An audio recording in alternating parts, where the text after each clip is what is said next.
household names associated with Operation Overlord, or as we better know it, D-Day, from Eisenhower to Montgomery, even Patton, although he was a decoy and didn't take part in the actual landings. But all these great names held their breath on the 3rd of June 1944 and waited on the word of a young woman in the west of Ireland who was celebrating her 21st birthday that day. This woman, virtually unknown to all but serious historians of the period, unknowingly held the fate of thousands of young men and all of Europe in her hands on that fateful day 80 years ago. This is her story. Detailed preparation for the planned sea invasion of German-occupied France during World War II began during 1943. Allied military leaders agreed that the invasion could only be attempted under certain conditions of lunar phase, tide and weather. The most important weather factors related to wind, visibility and cloud cover.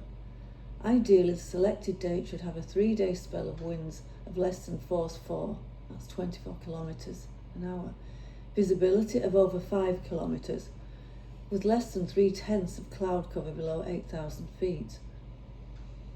The date initially chosen for D-Day was June the 5th, 1944, coinciding with a full moon when tides were suitable. The generally settled weather of May of that year deteriorated in early June, however. By the 3rd of June, a team of US and British forecasters had concluded that the weather on the 5th would not be suitable, as high pressure over France and low pressure northwest of Ireland would maintain strong southwesterly winds in the Channel. Seas would therefore be too rough for landings, while there would be too much cloud for successful bombing operations. Allied troop convoys already at sea were forced to take shelter along the south coast of England. However, a ridge developing behind the front offered a temporary window in the unsettled weather over the Channel on the 6th. Strong winds were forecast to moderate late on the 5th, while cloud cover would diminish during the 6th. Based on this weather forecast, General Eisenhower ordered the invasion on the 6th to proceed. Forecasts in 1944 were based on a combination of land-based observing stations, reconnaissance flights and a limited number of ascents from radio-sonned balloons. Observations from the west of Ireland formed an important part of the critical forecasting decisions. Despite the official neutrality of Ireland during World War II, information gathered by the Irish Meteorological Service was shared with the Allies. Information available to German weather forecasters was more limited, as the German Navy had few remaining vessels in the Atlantic and their weather stations in Greenland had been closed down. Although early June was identified as a possible date for invasion by German military planners, the expected continuation of the disturbed pattern of weather was considered to make a landing impossible.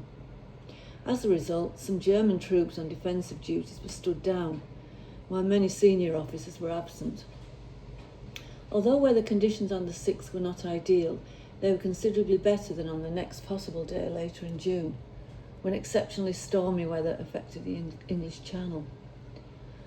Maureen Flavin was working in Blacksod Post Office at the time and took that vital hourly reading on her 21st birthday, 3rd of June 1944, at 1300 hours.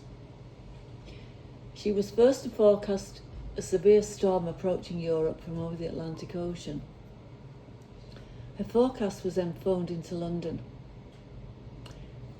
In 2014, she recalled to the Irish Independent newspaper that she had received a phone call from London asking for the readings to be checked again. These observations from the west of Ireland formed an important part of the forecasting decisions of a team of American and British forecasters who urged that the invasion be delayed. The readings at the weather station at the lighthouse showed a steady wind and increasing rain as the pressure continued to drop. This indicated unsettled stormy weather that would affect the English Channel on the 5th of June. The planned date for the D-Day landings, known as Operation Overlord. We were told that our reports were the first to show any change coming in for good weather or bad weather, she told the BBC in 2016. When the reports reached England, officials rang the post office at Blacksod to confirm the readings directly. Maureen did not learn of the importance of her readings until 1956. During an interview with Radio Television, Maureen noted that the US Army could arrange everything, but they couldn't pre-arrange the weather. She was honoured by the United States government in 2021 with a medal, acknowledging how her observations led to the delaying of the critical landings by 24 hours, thus ensuring their success and saving the lives of countless US soldiers during the operation. A proclamation of her achievements was placed in the US Library of Congress.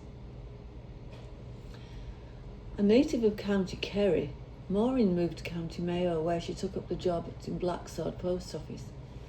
She later married the son of the postmistress, Ted Sweeney, who had confirmed her readings that day in 1944. She ran the post office until she retired in the 2000s and passed away at a nursing home in Belmullet, County Mayo, on the 17th of December 2023.